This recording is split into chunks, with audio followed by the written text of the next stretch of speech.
السلام عليكم. وعليكم السلام. How are you?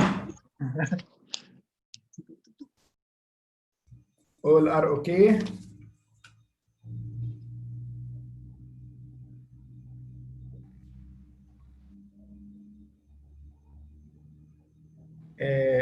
Can you see my screen now? The lecture? Yes, doctor. Yes, Okay. doctor. Yes, doctor. Is it clear for all?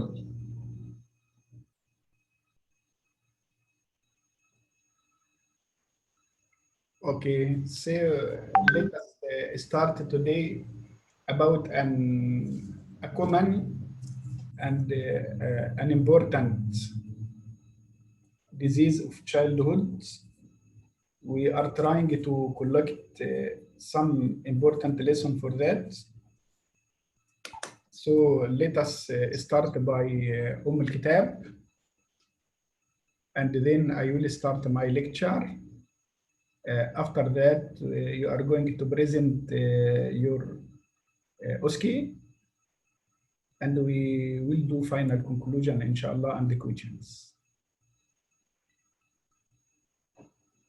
بسم الله الرحمن الرحيم الحمد لله رب العالمين الرحمن الرحيم مالك يوم الدين إياك نعبد وإياك نستعين اهدنا الصراط المستقيم صراط الذين أنعمت عليهم غير المغضوب عليهم. آمين.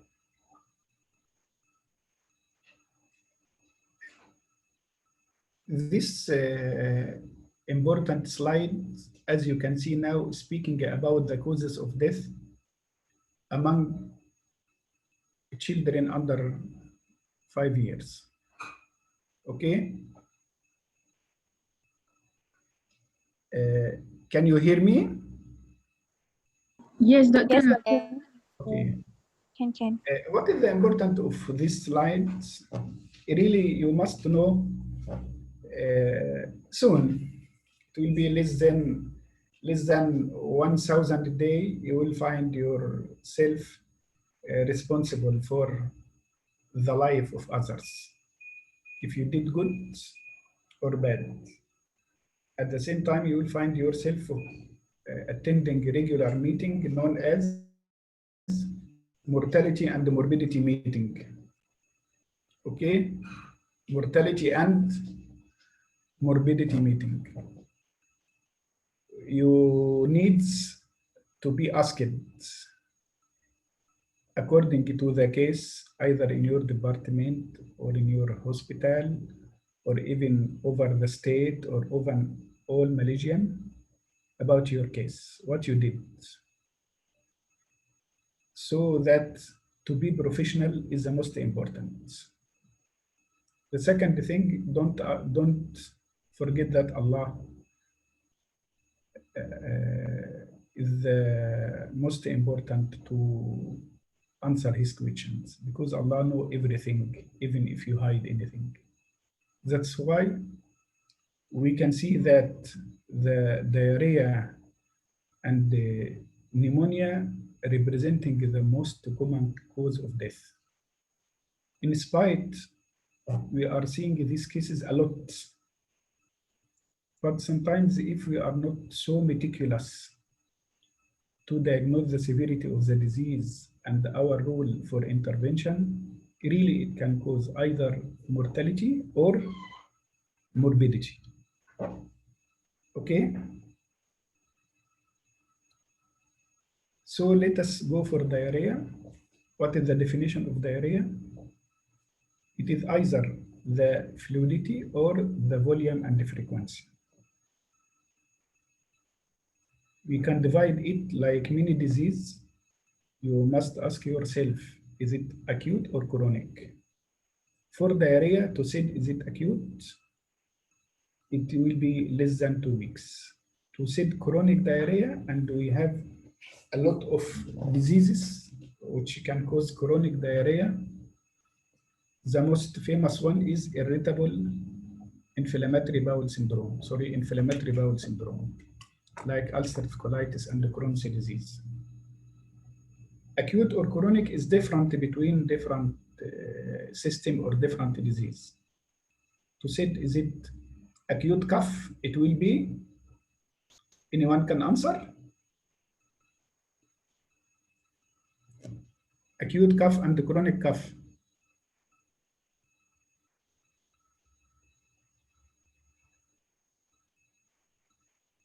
Who can answer? Hello.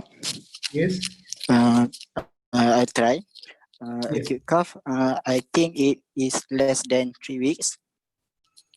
Meanwhile, for chronic cough, it lasts more than 8 weeks. We can do the same for diarrhea. As less than 2 weeks, it is acute. More than 2 weeks, it is chronic. Some getting the third week in between, like persistent one. But it is very important also to rule out TB in any patient has cough more than 2 weeks. What about joints? If you have arthritis, when you say is it acute or chronic? Anyone can answer?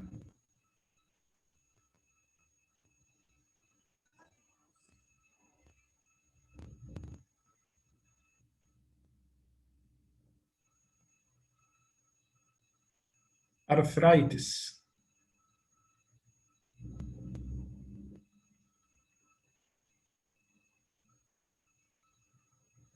Okay, to say arthritis, it must be chronic, it must be more than 6 weeks. If you are going to diagnose the idiopathic juvenile arthritis, it must be more than 6 weeks. So please, in every disease, you must fulfill the criteria, is it acute or chronic, because the cause and management will be different. How many types of diarrhea? We have acute watery diarrhea, which represent the main bulk of the disease, and its sequences like dehydration and malnutrition. We have some cases of dysentery due to damage of the mucosa, okay, which will be presented by anorexia and weight loss, and at the same time, its presentation which will be blood mucus, okay, and tenesmus. The persistent diarrhea, okay, also can cause the same like acute diarrhea, which is dehydration and malnutrition. So as you see, some people are said the first 2 weeks are acute, the second 2 weeks is persistent. Some said acute, prolonged, persistent, okay, or chronic diarrhea. It is very important. Sometimes there is between the different author or different schools of medicine, European or American, or like that, you will find soft changes, but usually we are considering the 2 weeks is the sharp point between acute and chronic one.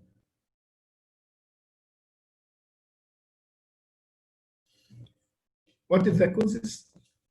It may be either infectious or non-infectious, okay?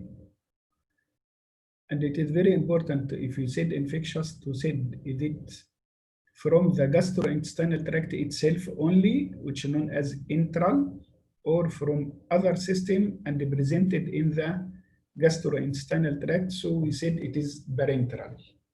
I will speak about parenteral because most of us can forget it. The famous example is the otitis media. If any child got inflammation of the otitis media or the urine, UTI, or chest, usually he will be presented by vomiting and diarrhea. That's your important to rule out. You must auscultate the chest. Maybe the patient has pneumonia. You must get a look for the ear. It may be the child has otitis media. You must palpate for any palatable kidney or tenderness as a sign of UTI. Okay? Many cases like dengue fever can be presented also by abdominal pain and vomiting and diarrhea, and it is considered as dengue with warning signs.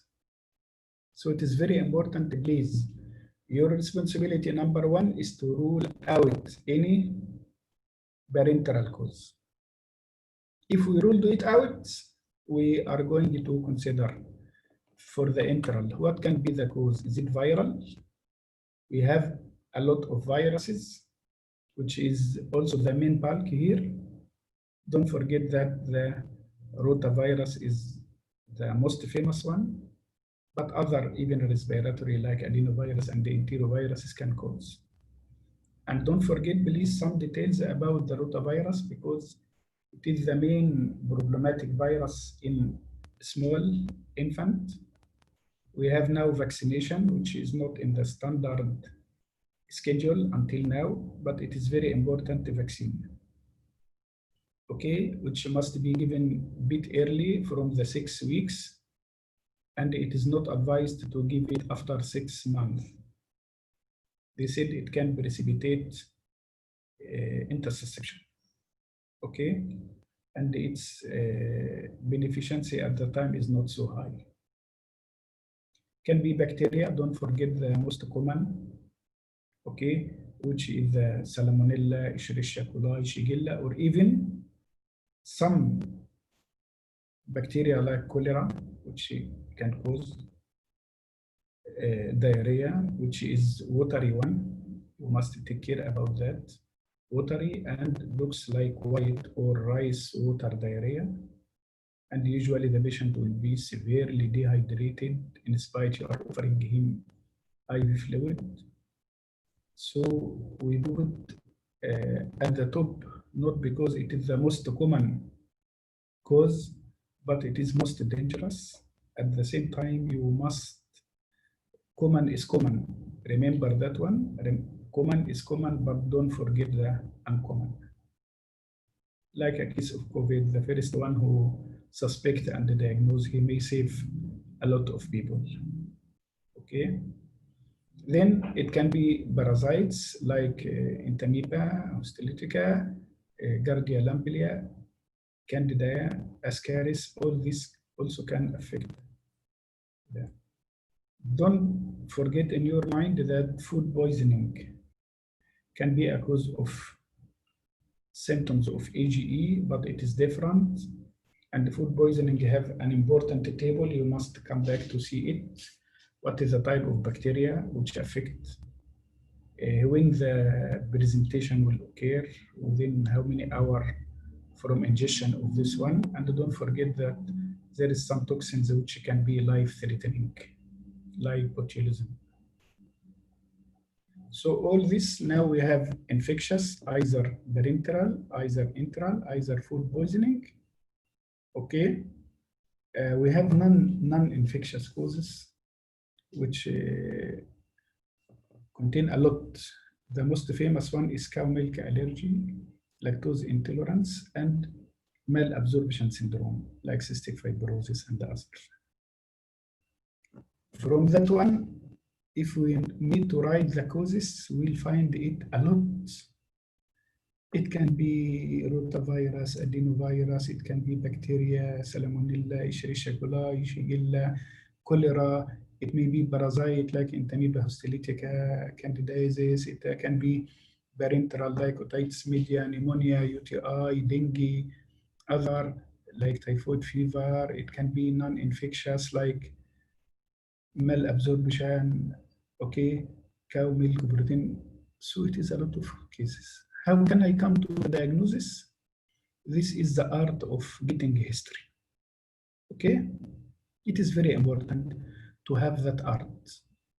So all this is your background knowledge. You must know it clearly and it must know what is the presentation for everyone. So I am going to choose which is the diagnosis. If I cannot come to the diagnosis, I must make another trip to come to the diagnosis. So how can I approach? This is any approach for any disease, okay? History, physical examination, investigations, and at the last is the treatment. Sorry for a while.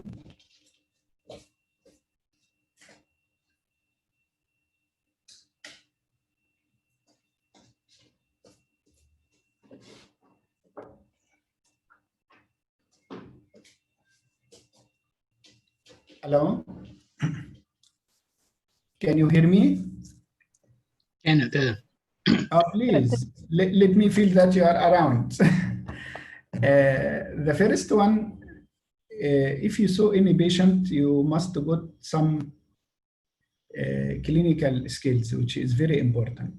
Okay, number one, you must introduce yourself to the patient who is coming to you in your clinic, in the emergency department, even in the clinic, in the ward. So you must introduce yourself, good permission, okay, and prepare the patient for examination by positioning, okay, good position, good exposure, all this, and you must clean your hands. It is very important to wash your hand and use after that hand rub, okay, to prevent infection, because we are allowing you to give benefit to the patient. You are not allowed to give any harm. And if there is any potential harm, we should try to keep it at 0 points. Also, to be honest and clear, Islam said, La darara wa la dirar. It's not accepted to cause harm for any patient. If you give benefit, Allah will give you also benefit. But if you give harm, you may be punished for that, unless it is unavoidable. So, someone is yourself and take care about the infection control. Infection control is very important because you may examine this patient if you didn't wash your hand after that and examine another patient, you may transmit a virus like rotavirus or other to sick patient who is coming for other diagnosis. The care, I used it to tell that if you are doing to do ablution 5 times every day, we are washing hand, are accepted. Please, you must wash your hand and consider it also as obedience to Allah. You must wash your hand and to not allow release for that. After that, you need to go through the history, and history must give you about 70 to 70% the scenario. If you are meticulous and know the differential diagnosis and what questions you are asking like that. Physical examination usually gives you about 20%. The remaining 5 will be for investigations. I am said these portions because this is the truth. History can give you about 70%, examination can give you about 20, and 5% will make final diagnosis with you. Many doctors, they are lazy to start the investigation. What is the problem? I have diarrhea. Really? Oh, just go to the lab. You are going to do now a bit list. Number 1 is stool analysis for microscopy, for dysentery, for culture, and then you must do urine. It can be UTI. Don't forget to do food blood count to see infection and the inflammatory marker. And please do dengue for me and come back to me. This is abuse of the resources, because with time you will know that the viruses is the main bulk of the disease, and it doesn't need anything. It need, if the patient is stable, it may be ORS. If patient is not stable, he may need IV fluid. Yes, may need to investigate, but you must be able, for any investigation requested by you, to ask yourself, what am I searching by this test? What is the benefit which the test can give me in this situation? Okay, so please, blanket investigation means your clinical sense is very weak. Blanket investigation, it is wasting of resources and the wasting of your clinical abilities. So you must get the history and target the investigation required. From the history side, okay, as you can read, chief complaint about diarrhea, you must know the onset, the duration, frequency, the volume, okay, the nature. This is a very important, another classification of diarrhea, the secretory diarrhea, okay. It means the mucosa is secreting whatever. So even if you make his patient fasting, still diarrhea is going. This is very dangerous, like cholera and some severe cases. So secretory diarrhea, simple test. Make him NBO and give IV fluid. Still he is passing 7-8 times diarrhea, so take care. Osmotic diarrhea, it will stop with fasting. Dysentery is a triad, blood, mucus, and pus. It is not only bloody. There must be blood, and sometimes the patient will have tenesmus, which is he is straining to void. Okay, what is steatorrhea? It means fat globules and maldigestion inside it. So you will find the stool very pale, greasy, bulky, bad odor, poorly formed. Okay. So this is the nature. So you must ask the onset, the duration, how many days, is it acute or chronic? How is the frequency? How is the volume? All this, it's your business. Okay. For diarrhea, we must ask about the frequency, the volume, the consistency, the color, the odor, the blood, the mucus. Okay, don't forget all these details, please. It is very important to define how is the severity of the diarrhea, but Bristol stool chart. We will start from type 1 until type 7.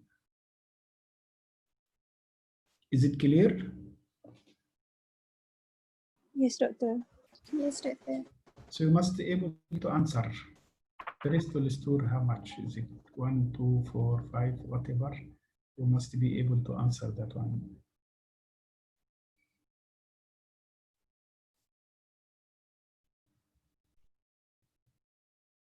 As I told you before, remember that any disease has its root and the fruit. I mean the root, is there any cause? We spoke about. It can be dengue fever causing gastroenteritis, it can be otitis media, it can be UTI, it can be viral, it can be bacterial. And at the same time, the disease itself, we spoke about diarrhea, which can be viral, bacterial, whatever. And is there any complication or not? So your responsibility is not ended by coming to the diagnosis. No, it is a part of the job. It is the same also like tonsillitis. Tonsillitis is the most common and the simple diagnosis, straightforward. Yes, but is this tonsillitis bacterial or viral or part of generalized disease like Kawasaki or like that? How severe is the tonsillitis? Okay, and is there any complication? Because sometimes the patient may come with you with tonsillar abscess, with acute rheumatic fever after tonsillitis. So all this start strong by that. Don't so happy to say it is whatever diagnosis, is it pneumonia, but you must be able to say, is it secondary to something? It may be aspiration pneumonia, it may be like pneumonia related to immune deficiency, pneumocystis calamei, like that, or any complication of that. Is there any pleural effusion? Is there any complication, respiratory failure? So you must answer. What is the suspected complication? During examination, you must be able to do that. So dehydration, you must know the signs of dehydrations, okay? Can be malnutrition, yes, you will find the patient started to lose weight, failure to thrive, another specific symptoms of malnutrition like distended abdomen, okay, like babish cry, like his hair is affected, and the other, okay? like anemia, electrolyte imbalance sometimes can cause life-threatening one. Don't forget, even the severe diarrhea can lead to shock as a sign of dehydration, and it can lead to DIC, disseminated intravascular coagulopathy. It is very dangerous, and in end stage presentation, hoping you will not came to it. Other history, is there any previous medical history? Okay, especially if the patient was given some antibiotics. Some antibiotics like amoxicillin, okay, can cause diarrhea. Clavulanic acid can cause it. The patient already given some laxative can be. That is the importance to ask about any medication. I remember one medication for TB, rifampicin. It can cause a changing in the urine in the form of, who can answer? Orange color urine. Yes, red color. So usually if the doctor doesn't take care about that, if you are prescribing like augmentin, amoxicillin, clavulanic, you can tell the family the baby can get frequency of diarrhea. Usually it will be stopped with the storage of the medication, but if it is severe, you must come back to us like that. At the same time, if you give Remactan, please inform the patient that the urine will go red. Otherwise, the family will find the urine changes. They are running now to the doctor. The doctor doesn't know. He's going to investigate and may admit for hematuria and make it a very propaganda. At the end, we can come that the doctor who prescribed doesn't give enough details. That's why I'm trying to tell you your responsibility with the future. You are not just doing a job like any job. No, you must be comprehensive.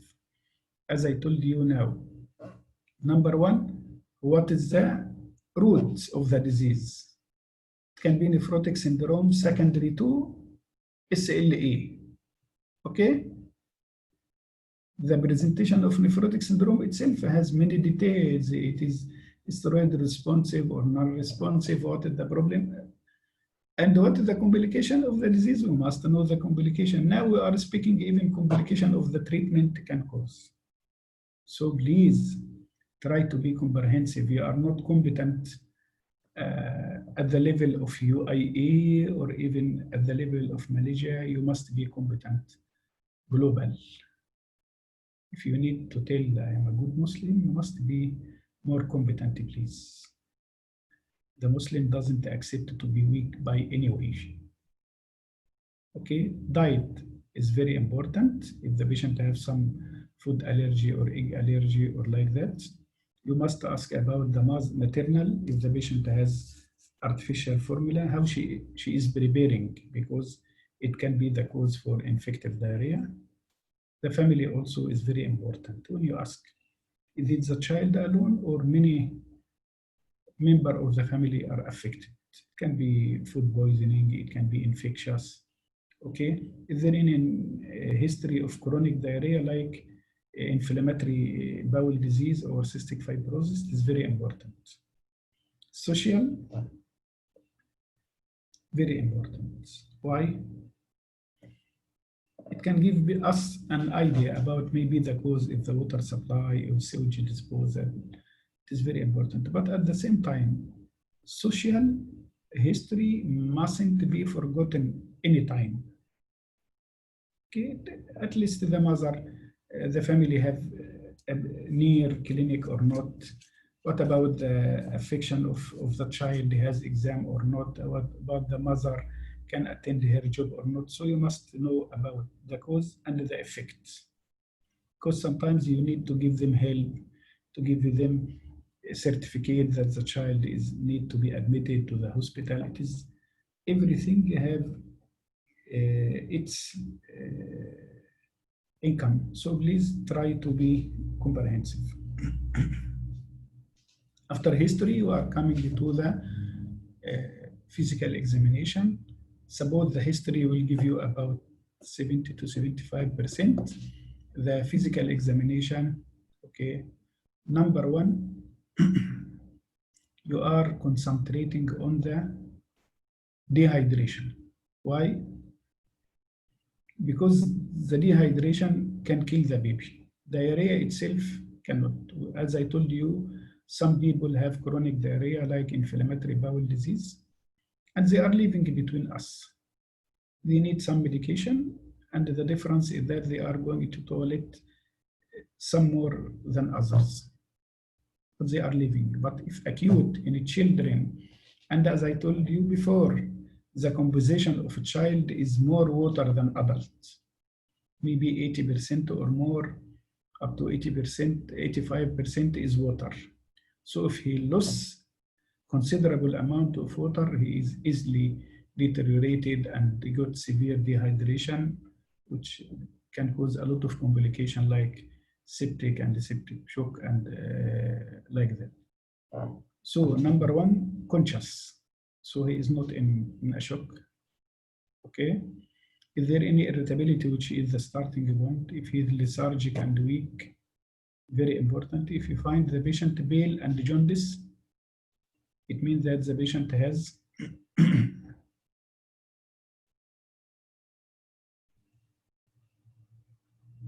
what is the type of the disease which causes both pale and jaundice? Is the hemolysis. Hematological malignancy. Hemolysis, number one, hemolytic anemia, like hemolysis in the body. But if like that, we must consider more deeper, like hepatitis can cause also diarrhea, okay? Lymphadenopathy can guide you for cause of infection. If the patient has signs of malnutrition, it is very important. Of course, very important two things, the anthropometry and vital signs. And any time you see a child, it is your responsibility to plot him on centile charts. Again, anytime you are going to examine child, you must plot him on centile chart and compare the previous and the running one, because one measure is not enough.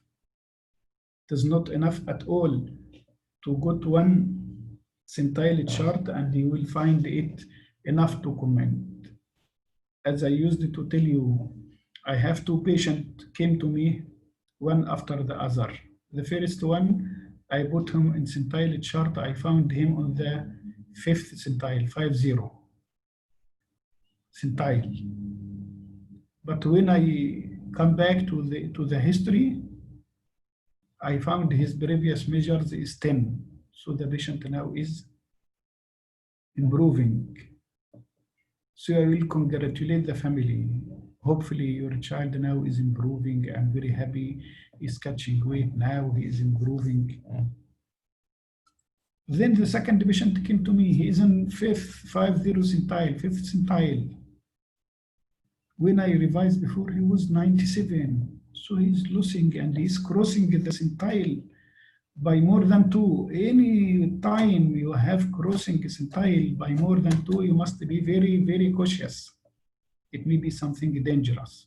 So I tell them, well, no, I am worried. In spite of the same measure, the same centile, but one you can assure and the other one you must maybe admit or investigate according to the severity. So don't accept single measure, please. Hydration status, we'll speak about the table. And abdominal examination, okay. Peristalsis movement is very important because it will guide you if the intestine is hyperactive or not. So how many peristaltic movement per minute? 3 times per minute. Yeah, 3 to 5 like that. It is not so common. So if you find it very rapid, so take care. It will denote you. Is there any scar of the abdomen for previous intervention, any distension? And it is very important, please, to comment about any scar. for any system you are examining. Don't miss a scar. Because is it normal to have a scar? No. So if you find a scar, you must ask yourself many questions. First question is, where is it? How is the size? Is it old or new? Is there any complication? What can be the cause behind that? Okay. After that, you must check if the abdomen is tender or non-tender.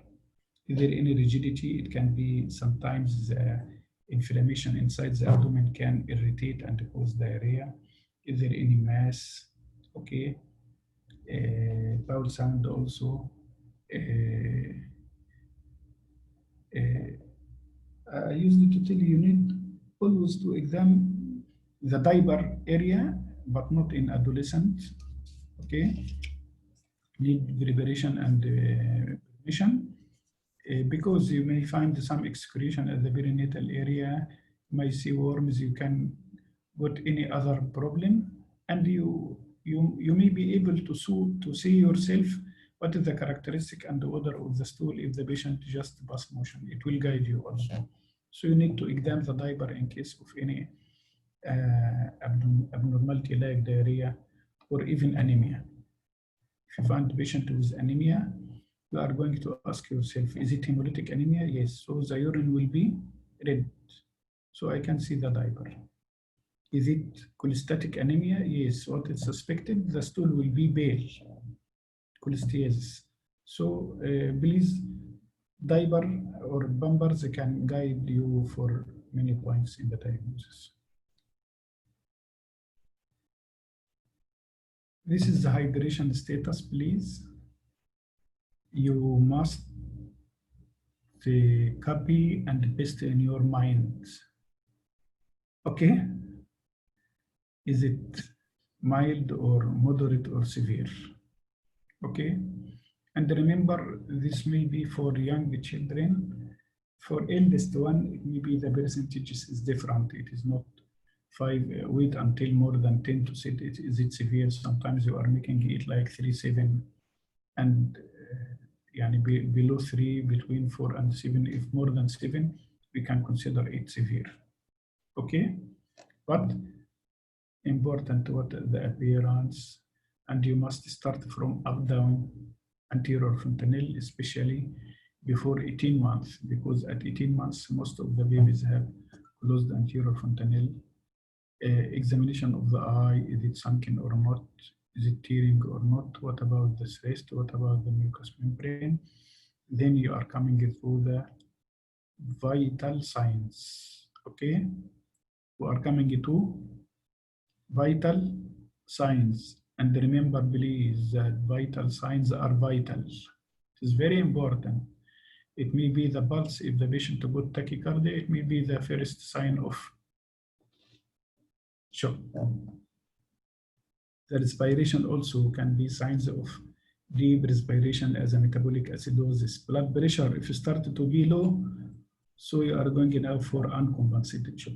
Of course, capillary fill time, skin turgidity is an initial one.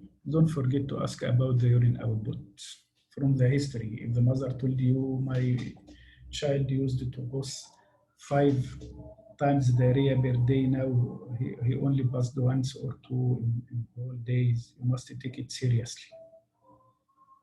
And of course, what is his way before, and then you need to weigh him at the time and calculate the loss of weight, how much is it. So we are starting from the weight up and ending by urine output. Between that, we have 10 more parameters.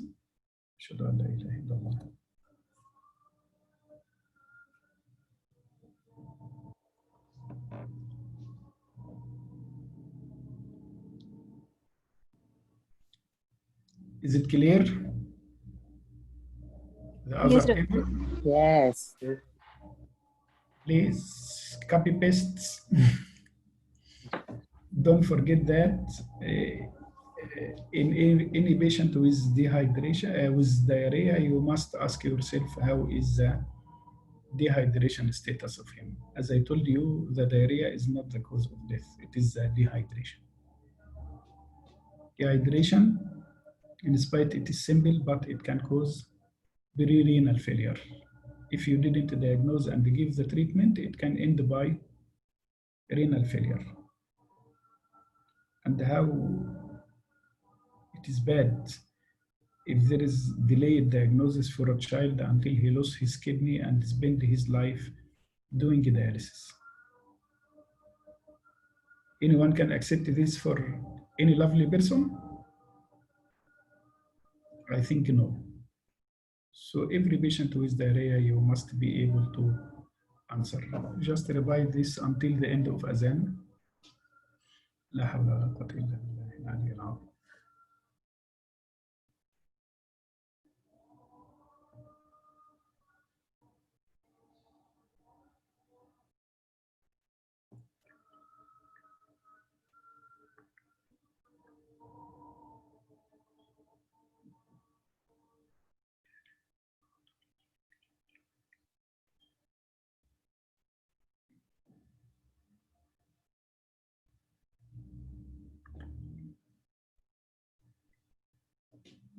So this is just try to put it as observational and the clinical one, starting as I told you from the fontanelle and then coming for the consciousness level and then coming for the eyes, coming for the mouth, okay? Sometimes you do need to see jugular venous pulse if it is weak or failure. Respiratory, okay, then you are going to the capillary refill time. Is there any other signs, okay, and then skin turgor, okay. It is very important, okay. My advice for you, for any patient, okay, after introducing yourself and the good permission, and clean your hand and make good position for the patient according to the system and exposure. You are trying to ask the patient to give you 5 and then start by the hands, especially if there are any capillary refill, any signs of capillary refill time is low, or cyanosis or cold extremities as a sign of shock. Then from the hand, you will go to the pulse, okay? Here is the pulse, and then you will go for the blood pressure and the respiration. So you finish by the hand examination and the vital signs, which, as I told you, it is very vital. And then you will start from the head. From the top, you are examining the anterior fontanelle and then consciousness level, and then the eye, the mouth, the jugular vein, okay, and the skin turgor, and about the weight, oliguria. All this will guide you, please, for the diagnosis. Then investigation, as I told you, it represents only 5% according to your assessment. Not all investigation must be done for the patient. That's why even in the examination situation, you must send it is not a diplomatic part, but it is effects. You need to be diplomatic. That's why you said for this patient, it looks, if I saw him for the first time, I'm going to consider a lot of causes from the history. I will consider for other causes, other investigations, okay? So hemoglobin and hematocrit is very important. Why? It will guide you as dehydration status also. If hematocrit is high, hemoglobin is low, like that, it is very important. Okay, white count for inflammation. And don't forget that hematocrit, if it is more than 40, in childhood, usually it is one of the dengue with warning sign. Renal profile, as I told you, because the... Doctor, Yes? can I ask something? Yes. Let's say if this patient does not have dysentery, means like no bloody diarrhea. The hemoglobin stays the same, although this patient have blood volume reduction. Hematocrit will increase, but hemoglobin, does it stay the same or reduce due to blood volume? Yeah, usually in acute blood loss, sometimes you need the hematocrit, which will guide you because the hemoglobin maybe for dehydration still looks concentrated. So we need to repeat it also to make it rapid to see hemoglobin hematocrit, and may repeat it after a few hours if you think it is considerable amount of blood loss.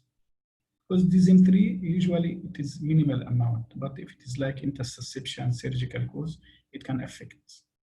And you must know that the blood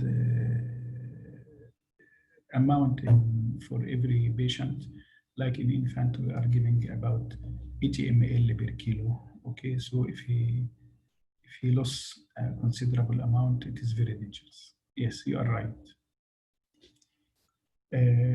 For renal profile, as I told you, because this is the most dangerous organ which can be affected by decrease of fluid. If the kidney became dry, she will fail, acute renal failure, and she will ask for fluid. If you didn't give fluid, she will turn it to chronic renal failure, which need either kidney transplantation or continuous dialysis. Okay, dehydration also, as I told you, can be a clue for that, the hematocrit and the hemoglobin, but urea and the creatinine is a sign of renal failure. The most important and threatening one is the electrolyte imbalance. So sodium and the potassium are very, very important, okay? Because we are dividing the diarrhea, another classification, either hypo, iso, or hypertonic. It means if the sodium is low, it is hypotonic. So I need to give extra sodium. It is isotonic, you need just to give moderate amount of sodium, but if it is hypertonic, you must adjust. You are not allowed not to give sodium because rapid correction is very dangerous, but you will make the sodium to the lowest possible, aiming to treatment the hypernatremia over at least from 24 hours to 48 hours. Rapid correction of hypernatremia can cause brain lysis. Okay, so don't forget that the first electrolyte is the serum sodium, as we are using it as a definition for which type.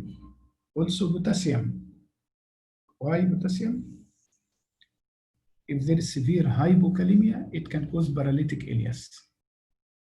Hypokalemia can cause paralytic ileus, which will be presented by feeding intolerance and vomiting and sometimes diarrhea.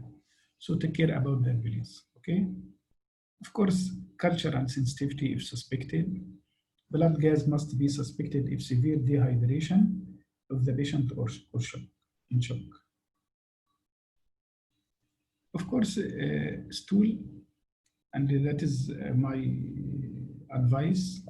For any case, you must ask yourself what is the most specific test. Because sometimes you have like this is a regular message that I am going to consider full blood count, abuse, and I forget what is specific for this disease.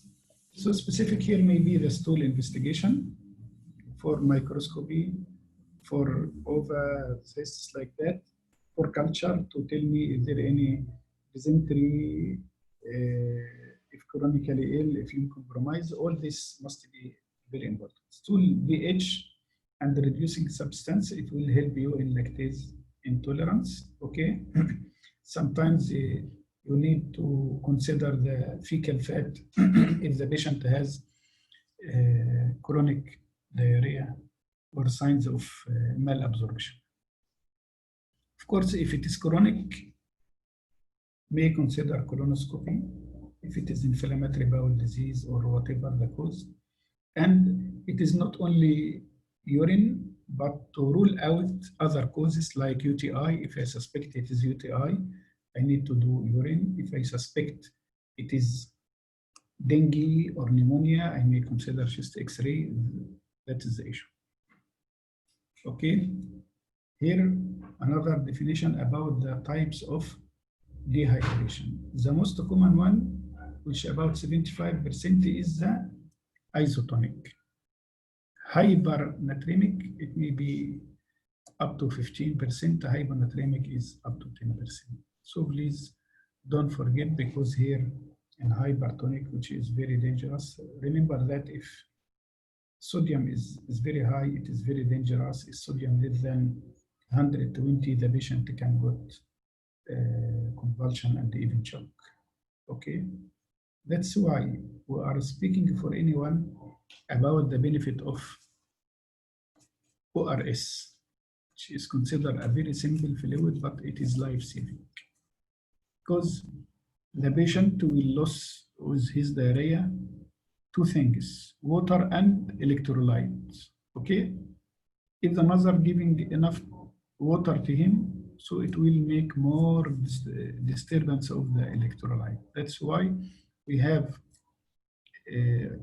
ORS, which is WHO, or sometimes you have modified version according to every country and their census. Okay, so you can see the prevalence, the osmolarity. Okay, what is the symptoms like thirst and less of skin turgor. And it is very important to remember that skin turgor will be kept on hypernatremic. Okay, and even the tongue will not be, it will be woody-like. And the abdomen, it will be doughy-like. It is not loss of turgor, it is like doughy. It will be not the other one. Okay, of course, convulsion can occur with that, mental stress can be affected, and shock must be suspected in severe cases.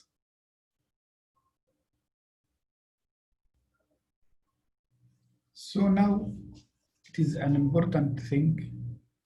I may ask any one of you, what is the diagnosis? I have, doctor, I have today 5 admission. Yes, what is the first one? Diarrhea.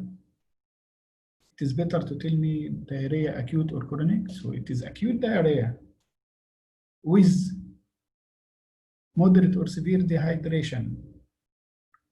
Looks like viral. No other complication. Okay, his growth and the development is okay. So if you are able to give the full diagnosis, it's your job. And try to start like that, please. Diagnosis, as I told you, is conclusive one, and it must be comprehensive, please. Okay. Treatments. This one, I like it, very, very important. ORS, and the clever doctor can treat about 70% or more of cause of diarrhea by only ORS if you teach the family. That's why I'm trying to tell you, you are not only a doctor, you are a social person. You must be able to educate the family and make a good communication with them.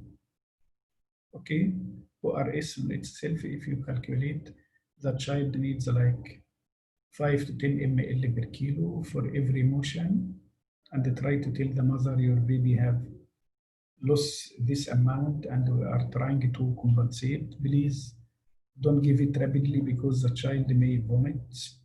Try to make this ORS slightly cold because in room temperature it is very untasty. Do you know the nearest test to this ORS, as if you bring your 1 liter of water and bring a big spoon of salt and a big spoon of sugar and put it together. It is nauseating one. So ask the mother, give it slowly, like small cup or spoon, but every 2 to 3 minutes give it. Don't give him a big amount, please. Okay. Then the dietary therapy is very important because the diet will affect you. Are not allowed to give something which can cause diarrhea. Okay. Zinc therapy sometimes can help, Antimicrobial, it is not a routine for all diarrhea, especially if it is viral, but if you suspect some causes which is dangerous bacteria, you must consider it, okay?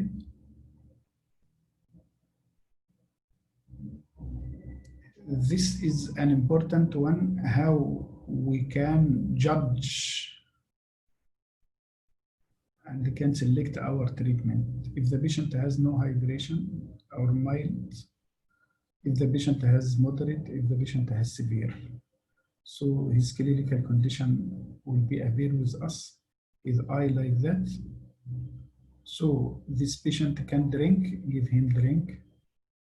This patient is drinking urgently, so this is plan A, this is plan 2B, this is plan C, according to all this one. Okay, so meaning mild dehydration, moderate dehydration, severe dehydration. So let us see, after quick assessment, what is ABC?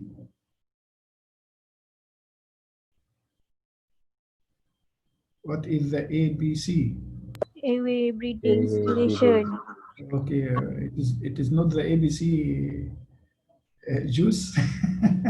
It is not indicated for diarrhea. So airway, breathing, circulation.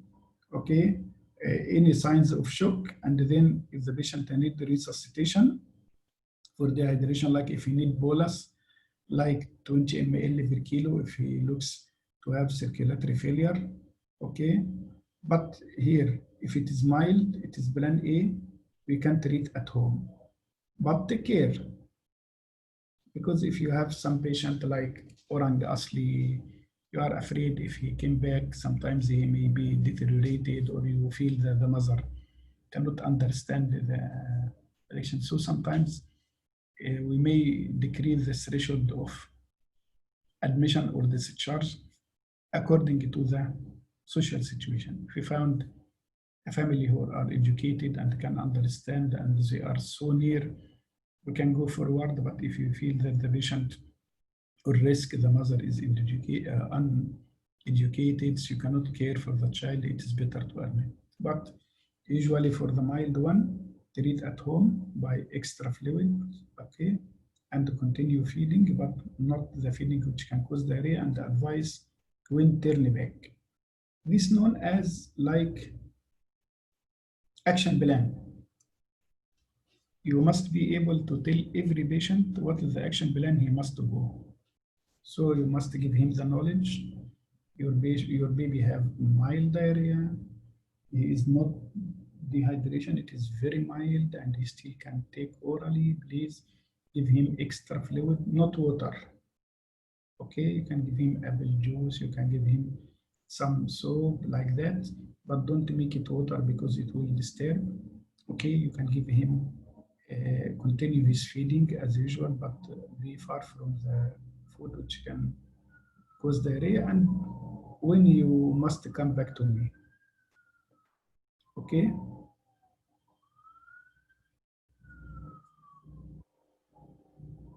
This is an example, what to give and what not to give. Okay.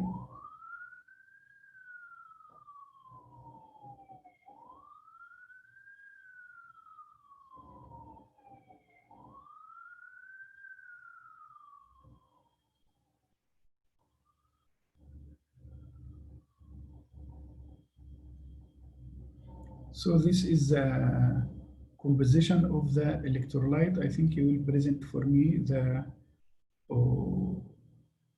after that the composition. Okay, but remember that here is cholera, has non-cholera. This is the ORS. This was the old or WHORS.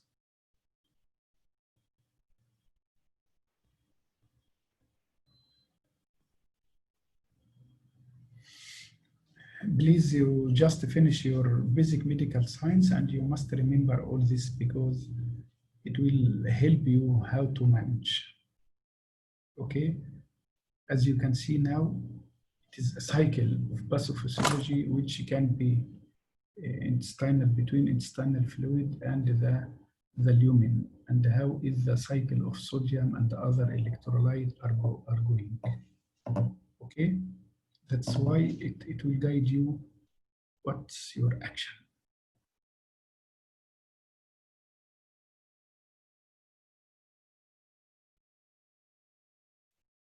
You can see now the microvilli can be affected, and the other organs will be also affected with you. You can see here.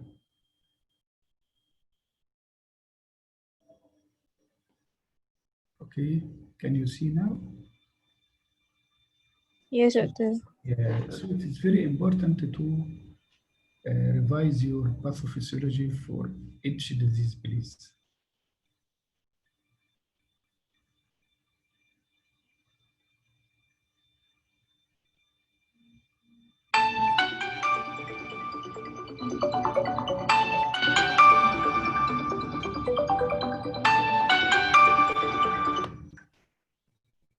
Okay.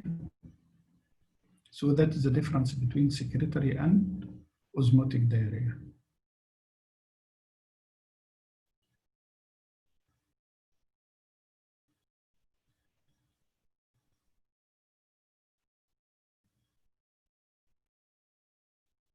This is the motility diarrhea.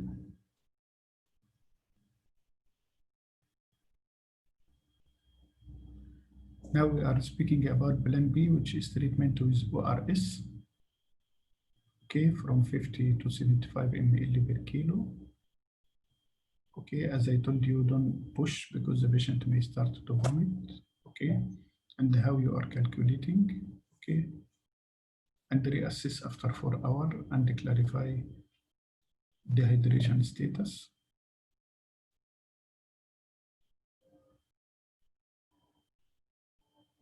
And also your action plan.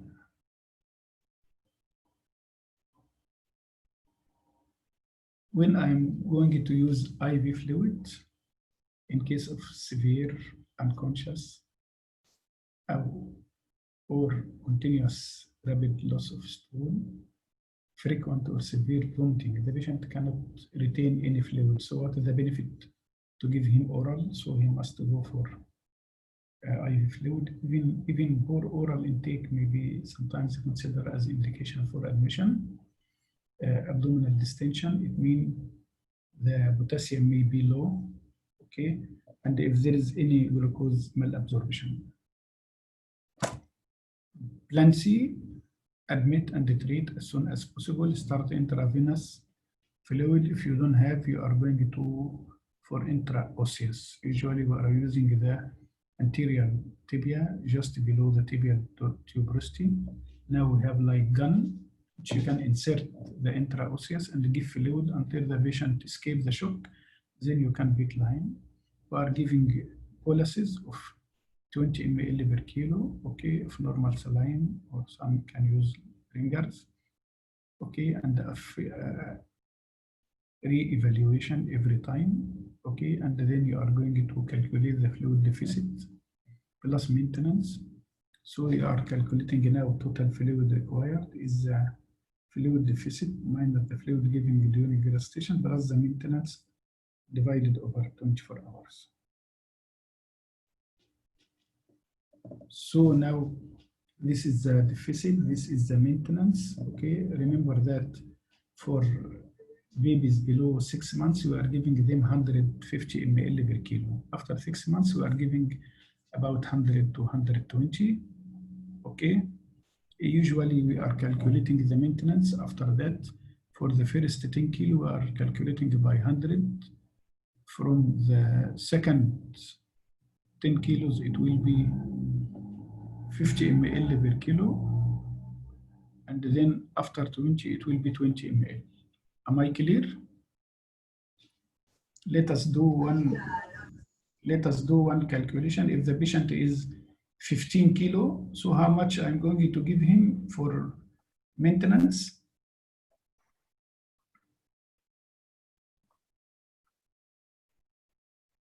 Hello? The patient is around 3 years and has 15 kilogram. Who can calculate the amount of the maintenance? 1,250 mil. So the first one is 100 ml per kilo. Yes, it is 1,000. Then the next 5 is multiplied by 52. You are okay. If this patient is 25 now, he looks like 8 years old and he's 25 kilos. So how much I will calculate for the maintenance?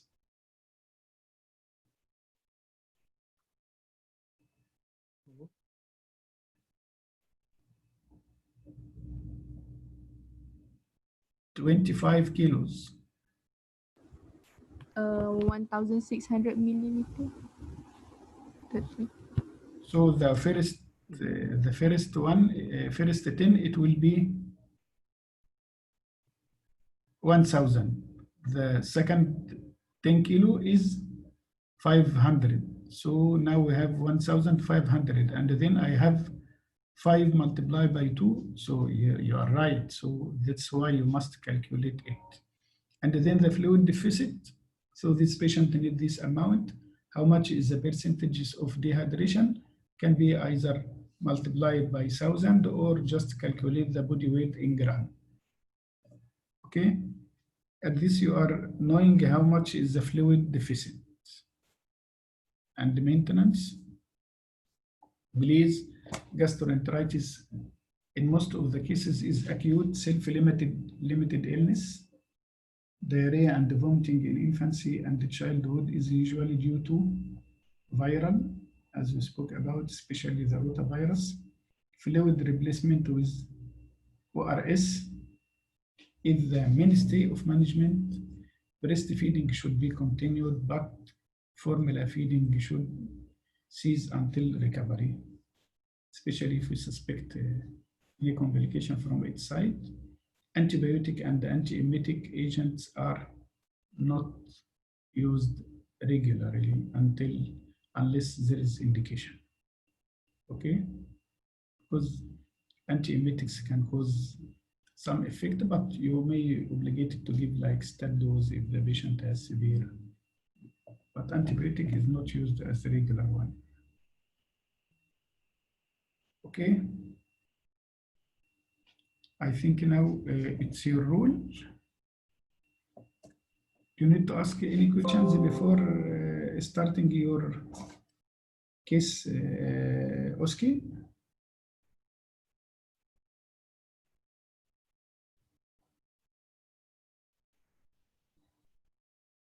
Hello? Yes, doctor, no. No. Okay. No question. You can present Oski now. Yes, can. Yes, you can go ahead.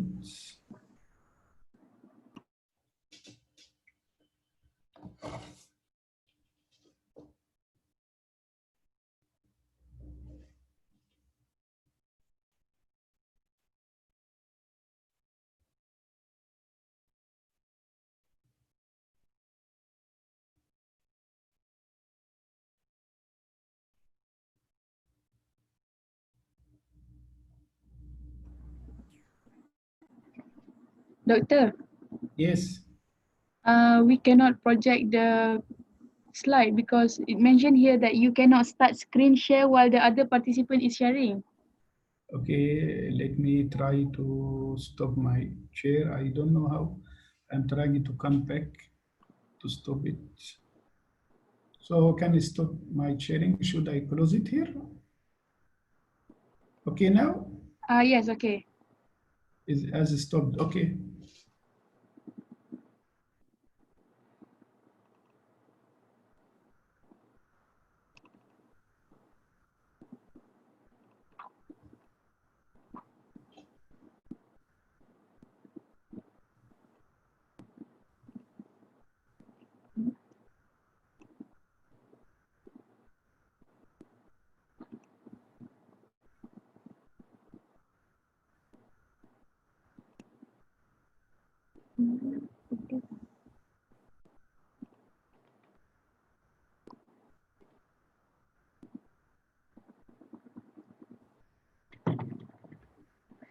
Okay, can everyone see the OSCE question? Can. Okay, so for the first question, so based on the diagram, what are the mechanism of the diarrhea shown? So who would like to answer the question? Maybe Haris can answer the question. Osmotic diarrhea. Which one? We have two picture here. The one. The first one. Yeah. Okay, for this one, Watery diarrhea. apa? Well, again. Secretory diarrhea. Okay, good. Second question. What are the etiology for the diarrhea stated? Give two example for each. Faizal can answer the question.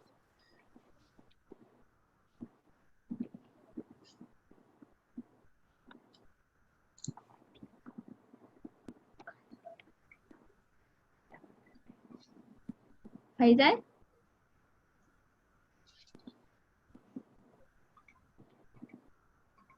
Okay, maybe Awatif can answer the question.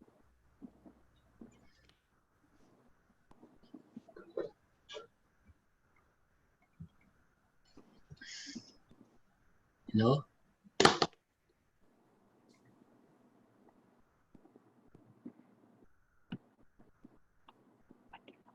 Dah.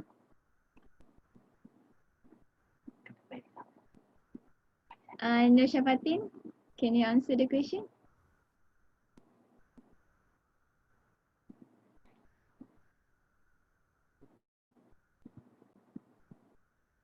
Anyone would like to answer the question? For the osmotic diarrhea, lactose intolerance and laxative abuse. For the secondary diarrhea, maybe cholera and E. coli. Okay, correct. Next, for the next question, what are the difference of in terms of the mechanism for osmotic and secretory diarrhea? Hello, can I answer? Okay, boleh. So for osmotic diarrhea, the diarrhea results from increased substance which induce the water to withdraw into the gut. Meanwhile, for secretory diarrhea, the problem is from the intestinal cell in which there is increased oxidation of the water from the cell. Is it right? Yes, correct. So from the answer given, all the answers are correct. Actually, we have many mechanism of diarrhea, which are osmotic, inflammatory, motility, and secretory. So basically, for the osmotic diarrhea, it occurs due to the non-absorbable substance that remain in the lumen. So that substance will pull water from the plasma into the lumen and then cause osmotic diarrhea. So for next is inflammatory diarrhea. So basically, the organism that can cause inflammatory diarrhea is Shigella, for example. So Shigella will produce Shiga toxin, and then it will cause inflammatory to the enterocyte, and then the water and nutrient cannot pass through the inflamed intestinal lumen and then cause inflammatory diarrhea. So usually the patient will presented with dysentery and also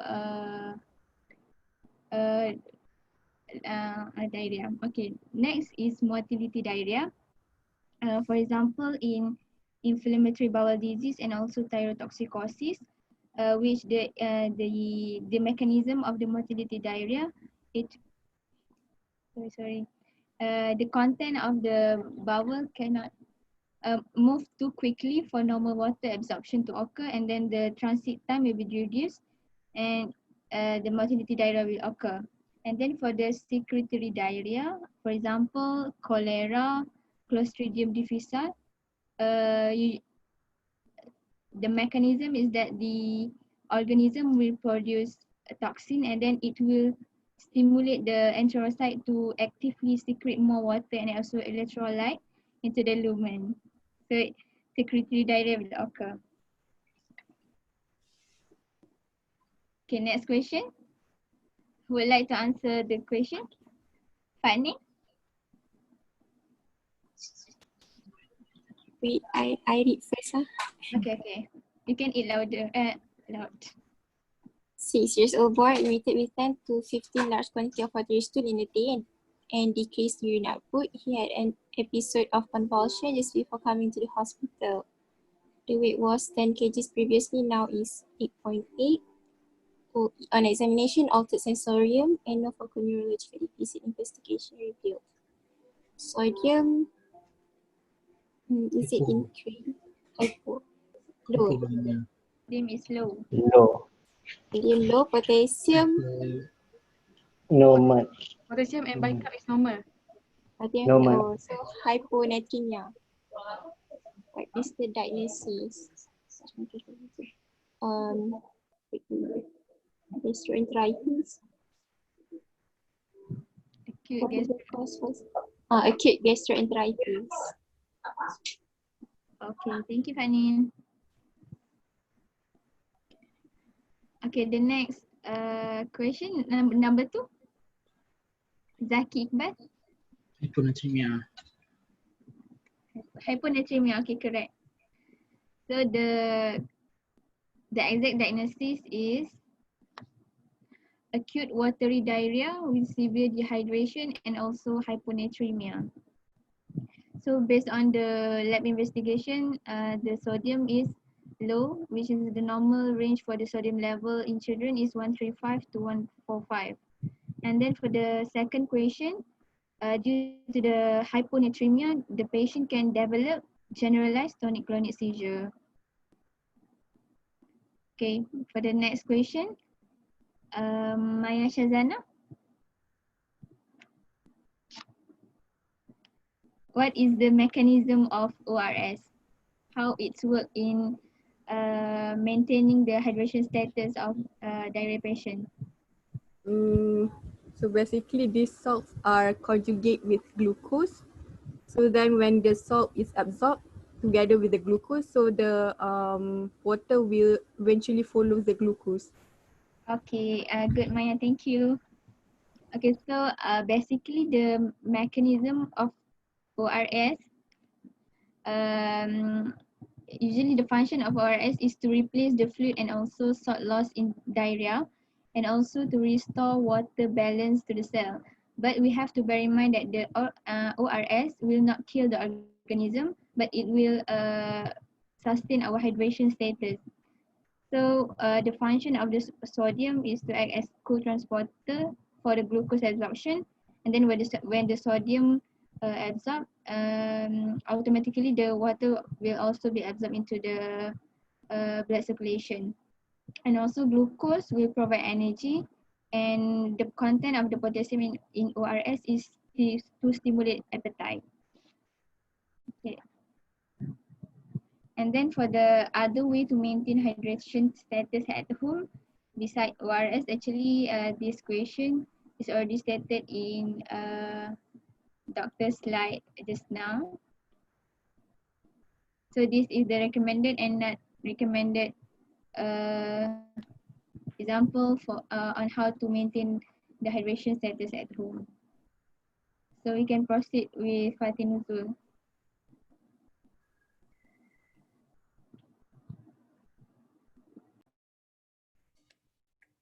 Thank you, Anissa. Another presenter for is okay.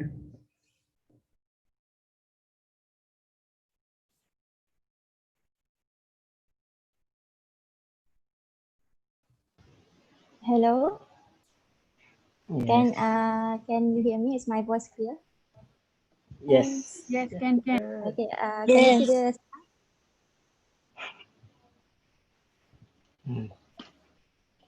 Is the slide visible for you? Yes. Yes. Yes. Okay. Okay. So I have a Yes. few OSCE questions that have pictures. However, some of them don't have pictures. So okay. So let's begin. So for the first question, okay. So for the first. So So for the first question, what does the picture show? Sunken anterior fontanelle. Yes, sunken anterior fontanelle. So in what level of dehydration? Severe. Severe. Severe, yes. Or moderate. Or symptoms can be seen in that level of dehydration.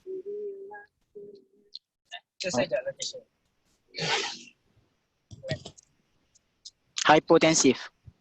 Hypotensive. Okay, aside from that, Dry eye. Sunken eye. very sunken eye. Yes. Skin trigger. Tachycardia. Yes. Tachycardic. Reduced capillary refills. Yes. Reduced capillary refill. It's prolonged. Some more. Oliguria. Oliguria or anuria. Yes. Reduce urine output.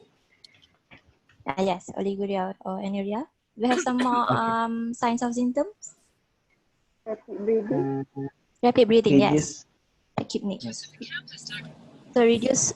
What was that? Conscious. Reduce conscious level. Yes. So that's for the first question. So for the second question. Sorry, important for the anterior fontanelle, please. Yes, doctor. This is the best position to examine for the anterior fontanelle. If the patient is really supine position, sometimes it will not so accurate like this position, okay? Or if he's crying, you will find the fontanelle looks normal, but this is the best position to assess the anterior fontanelle. Please don't forget that either bulging or or sunken one is very dangerous. Okay, bulging may denote intracranial pressure, and sunken may denote severe dehydration. But this is the best position. Okay, thank you. Second one. Okay, thank you, doctor. Okay, so for the second one, a 1-year-old presented with vomiting and diarrhea for 2 days duration, and he was estimated by the physician to be having moderate dehydration. He was persistently vomiting and he cannot tolerate orally. So what are the 3 signs of dehydration would you look for? May reason? Tachycardia. Yes. Rapid breathing. Yes. And tachypnea.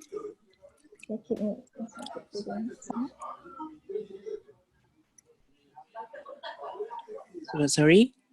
Some more signs? More signs. Sunken eyes. Yes, okay, sunken eyes. Okay, so for the, thank you. So for the second question, what 2 signs would indicate that the patient is going into shock or is having a red flag warning sign? Can I have Sharifah Nur Hayati?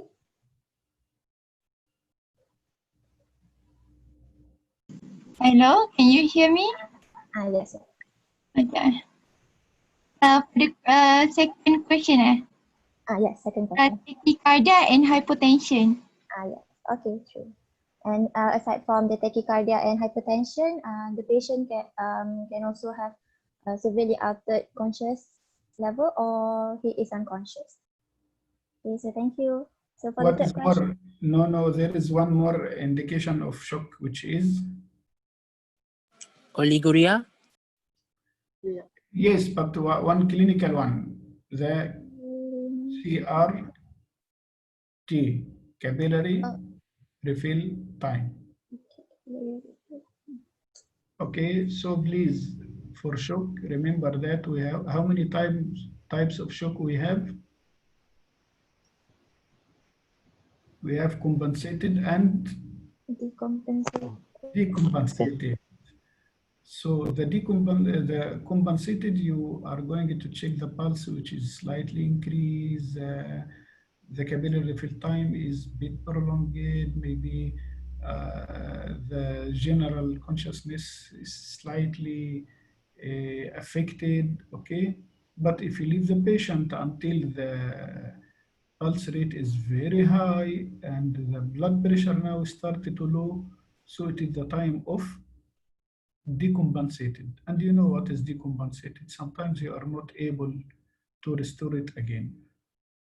So please, you must have a high adrenaline if you find a patient like that to put a vein and start IV fluid to save the life and save the organs, please. Okay. Okay, continue. Okay, so for the third question, how would you manage the patient?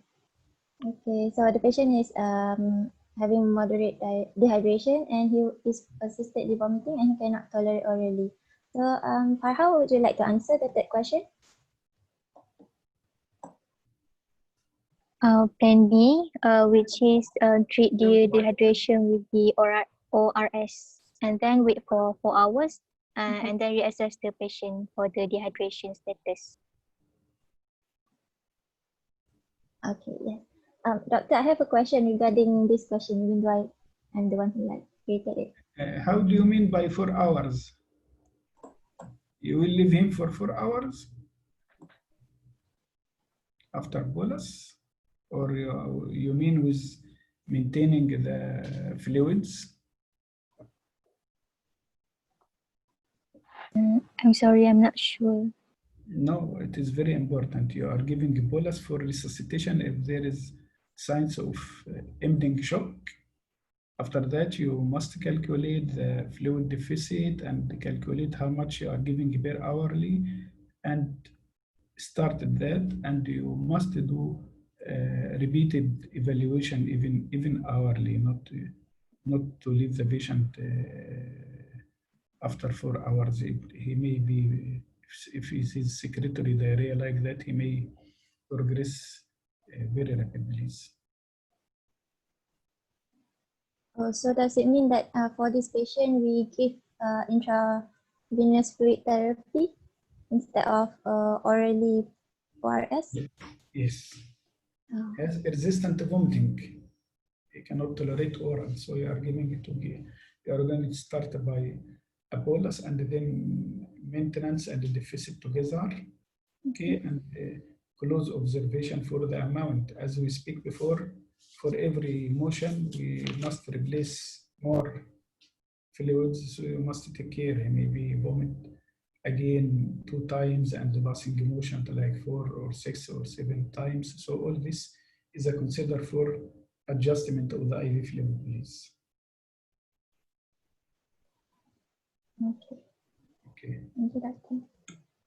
Okay, so for the fourth question, what parameters would you look at to monitor the patient after fluid replacement therapy is given? So anyone would like to volunteer for this?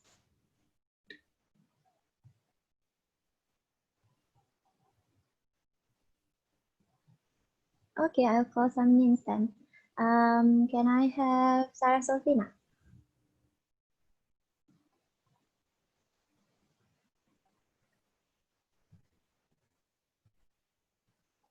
Oh, wait, did I lose connection? Hello?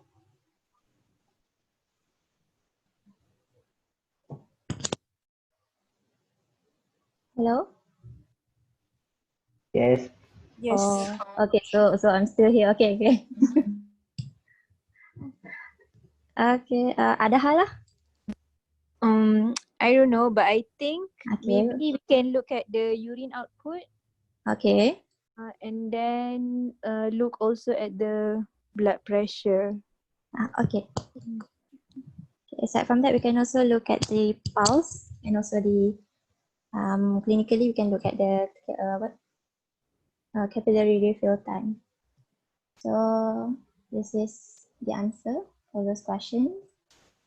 So there are several parameters from the vital signs, intake, output, and from the physical examination, from the weight, we can also monitor the IV fluid therapy.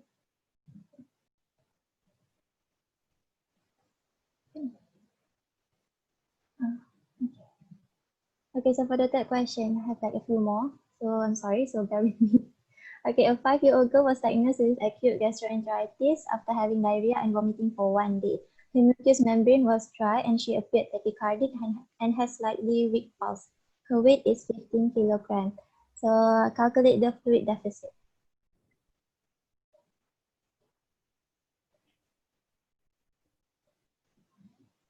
Okay, anyone can tell their answer because I'm sure everyone can calculate.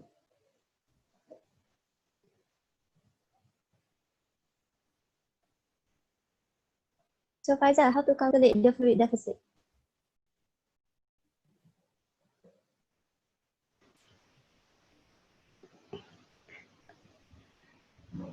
First 10 kg, Ooh. 100 mil, 1000 mil. Yeah. Pardon? Wait. 100.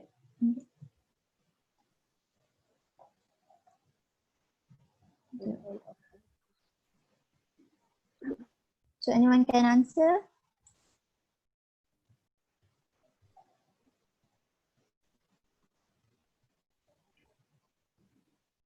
No. Okay, Zaki.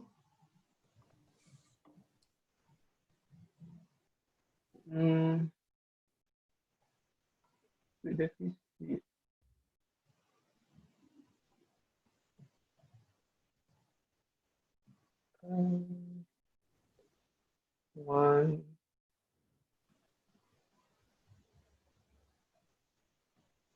Is it 1,250 milliliters?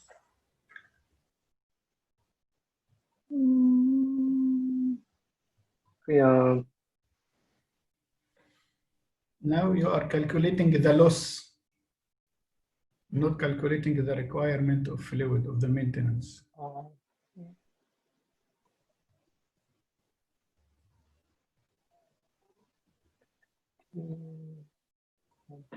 May I ask, how can we know the percentage of the dehydration? Yes. So what is the percentages to answer?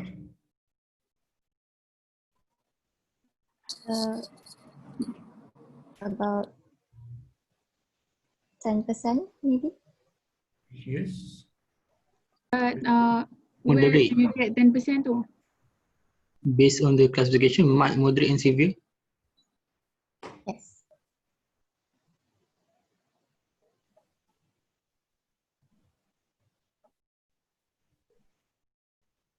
We will assume yang patient ni ada moderate because of the because she has tachycardia and slightly weak pulse ke?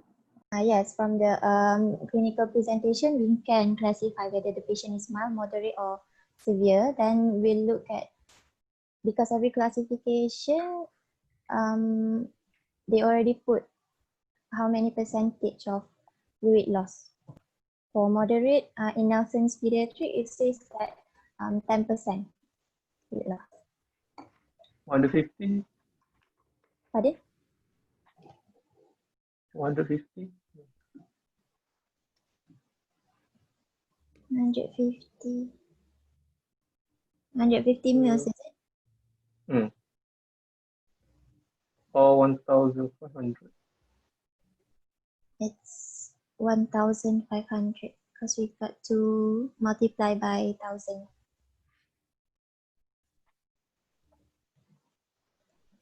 One from 5 liter. Yes, 1.5 liter. Yes. Okay, so what is the child's 24-hour total fluid needed? So this is the maintenance fluid plus the fluid deficit. So the child is 15 kilogram. 500 mil. Pardon? How much? 500 mil. 500 mil. 1,200 milliliter. 1,200.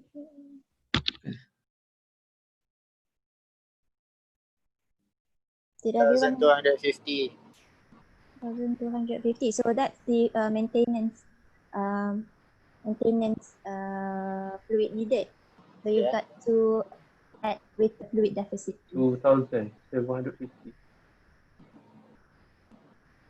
2.75 liter. 2.75. Yes. Wow. Okay, so what is the estimated percentage of dehydration? 10. Yes, 10. Okay, so thank you. We got like 2 questions more, so can do this. Okay, so this is how you calculate the fluid deficit. And that is the how to calculate the maintenance fluid volume. And these are the approaches on how to manage fluid in dehydrated patients. So this is all from Nelson's pediatrics. So you can have a read on it after that. After this, I mean. Okay. So some more questions. A 2-year-old boy with dehydration has a sodium level of 155 millimole per liter. So Maya, what is the type of dehydration?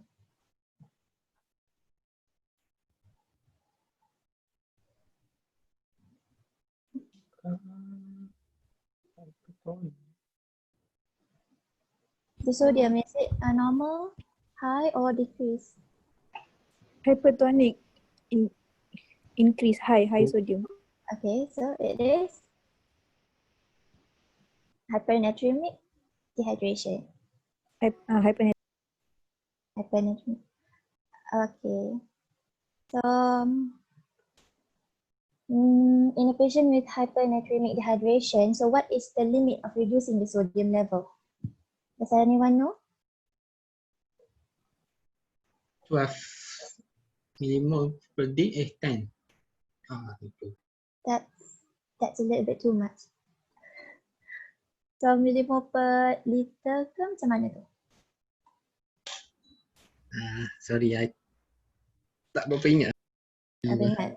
It's okay. So this can be the value can be found in the pediatrics protocol. So the limit of reducing the sodium level is no more than 0.5 millimole per liter per hour. Okay, so we got already the answer there, but it's okay. Okay, so what would happen if the sodium is rapidly reduced? As in we overtreat. Cerebral edema. Okay, so why is that? Cerebral edema. So why does that happen? I'm sorry, I'm not sure. Maybe you can ask Adel. Okay, I'll ask Adel. Hami, why do you think there is cerebral edema if we rapidly treat hypernatremic patients?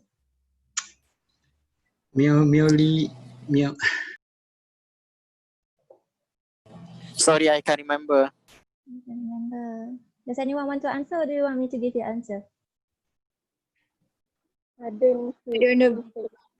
Pardon? Sudden fluid intake into the cell, causing brain edema. Yes. Okay, so what changes can be seen to the patient if we rapidly treat them? So the patient has cerebral. Could you repeat that, please? Increase in ICU system. Okay, aside from that, what are okay?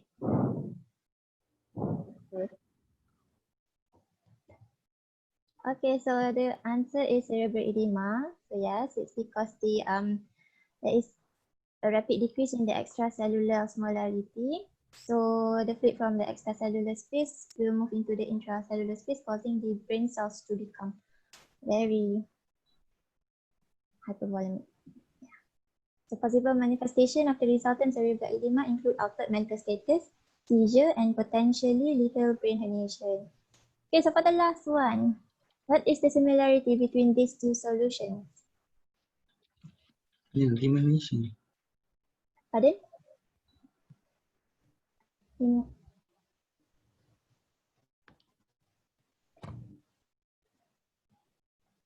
Nizai, what is the similarity between these two solutions?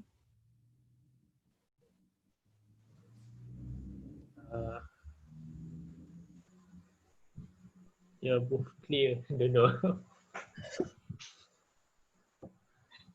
Okay, so these both are isotonic solutions, so they can be used to resuscitate patients who are dehydrated.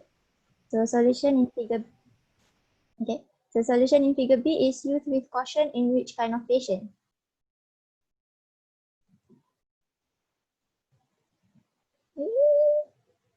Okay. Plan C.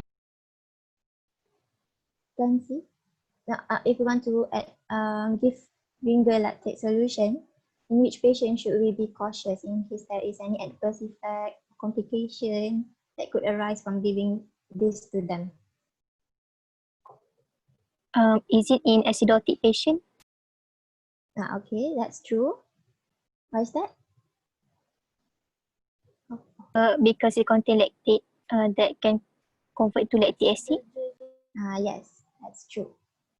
And aside from those patients with who is acidotic or having liver failure, be cautious in patient with renal failure because they may develop hyperkalemia, because they are unable to excrete the potassium.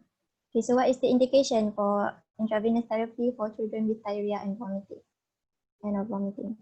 Severe dehydration. Okay, there's some more?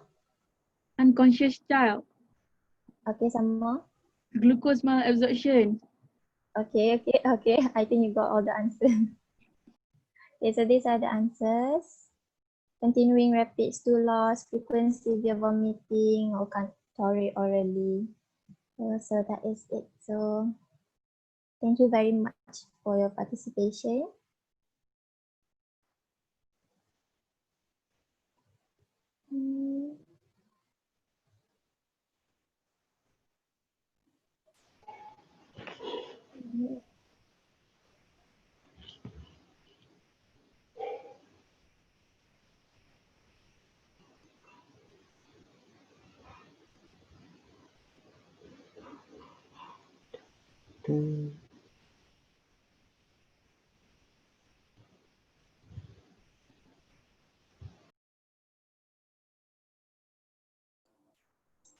Hello. Hello. Hello, yes, doctor. What happens? We already finished. Yes, Already finish finished? this session. Okay, because it is hanging now, I think the last slide. Okay, finished already the presentation.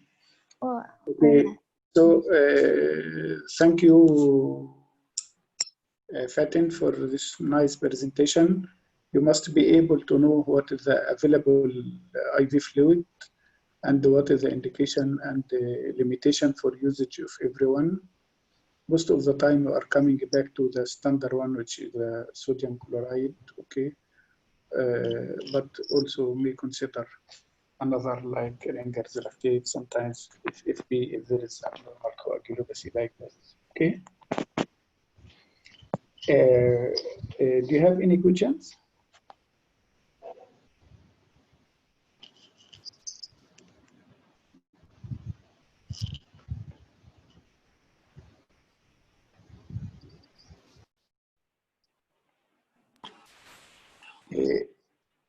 Is it clear our message today, please?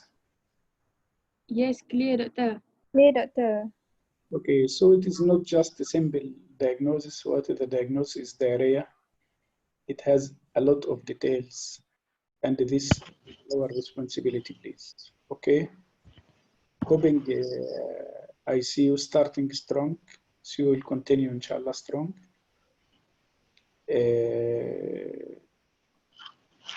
That's fine. We can finish now and see you, inshallah, again soon. Inshallah.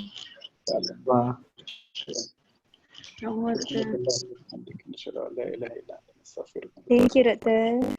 You are welcome. Thank you very much, doctor. Thank you, doctor. Thank you, doctor. Thank you, doctor. Thank you. Thank you, doctor. Bye.